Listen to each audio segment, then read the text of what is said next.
America का Los Angeles इलाका इस समय धू-धू कर जल रहा है। हालात इतने बुरे हो गए हैं कि तमाम बड़े हॉलीवुड स्टार्स को अपना घर छोड़कर जाना पड़ा और कई लोग बेघर हो गए।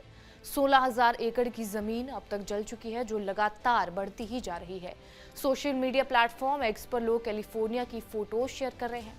कई यूजर्स का कहना यह है कि कैलिफोर्निया वॉर जोन में तब्दील हो गया है। हर साल ये आग कैलिफोर्निया के जंगलों में लगती है, लेकिन इस साल इसने भयावह रूप ले लिया है। कई लोगों के घर तबाह हो गए हैं, लेकिन वो क्या कारण है जिनकी वजह से कैलिफोर्निया की आग इतनी भड़क गई, यही सब जानेंगे इसी वीडियो में। नमस्कार, मेरा नाम है रिया शर्मा और आप देख रहे हैं TV9 डिजिटल। सबसे पहले ये जान लेते हैं कि जंगलों में आग लगने के क्या कारण होते हैं, जिन्हें हम फॉरेस्ट वाइल्ड फायर के नाम से भी जानते हैं। जंगली आग यानी कि वनस्पतियों से भरी खुली भूमि पर लगने वाली अनियंत्रित आग है, जो प्राकृतिक या फिर आर्टिफिशियल कारणों की वजह से लग सकती है। बिजली गिरना जंगल में आग लगने का सबसे आम प्राकृतिक कारण है। ऊंचे इलाकों में कभी कभी बिजली सूखी वनस्पतियों पर गिरती है, जिससे आग लग जाती है, जो आसानी से बेकाबू हो सकती है, खासकर जब सूखी हवाओं से आग भड़कती हो। अब ऐसा माना जा रहा है कि कैलिफोर्निया 22 साल से सबसे गंभीर सूखे से गुजर रहा है और तेज सांता हवाओं के कारण आग और भी ज्यादा भड़कती जा रही है।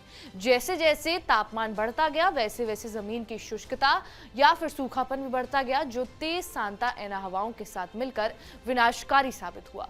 बात अगर दक्षिण कैलिफोर्निया की करी जाए तो जुलाई से ही ऐसे हालात बन गए हैं, जिससे आग लगने की संभावना लगातार बढ़ती ही जा रही थी। ऐतिहासिक रूप से इस क्षेत्र में आग लगने की संभावना मौसमी थी, जो गर्मियों के अंत और पतझड़ की शुरुआत में चरम पर होती थी। आमतौर पर इस इलाके में पतझड़ और सर्दियों की शुरुआत में बारिश होती है, जिससे हवा की मौसम में आग लगने का खतरा कम हो जाता है। हालांकि इस साल जनवरी तक शुष्क परिस्थितियां बनी रही, जिससे विनाशकारी जंगली आग की संभावना और भी ज्यादा बढ़ी गई। सूखापन और हवा की घटनाओं का ये ओवरलैप एक खतरनाक तालमेल बनाता है और हवाएं आग को आश्चर्यजनक गति से आगे बढ़ने का कारण बना सकती हैं। कभी कभी इनकी स्पीड प्रति मिनट 2 से 3 फुटबॉल मैदानों की स्पीड जितनी होती है, यानी कि इतने एरिया को ये कवर कर सकते हैं। इसने सबसे ज्यादा पैसिफिक पैलिसेड्स में भीषण तबाही मचाई है और यहाँ हर मिनट 5 फुटबॉल मैदान के बराबर जमीन खाक हो रही है। अमेरिका का सबसे आबादी वाला क्षेत्र काउंटी है और ऐसा माना जा रहा है कि आग पर कब काबू होगा, इसके बारे में कोई भी जानकारी नहीं बताई जा रही है। हवा की रफ्तार 150 किलोमीटर से भी ज्यादा होने से ये तेजी से फैल रही है और फायर फाइटर्स इसे बुझाने के दौरान खुद ही झुलस रहे हैं।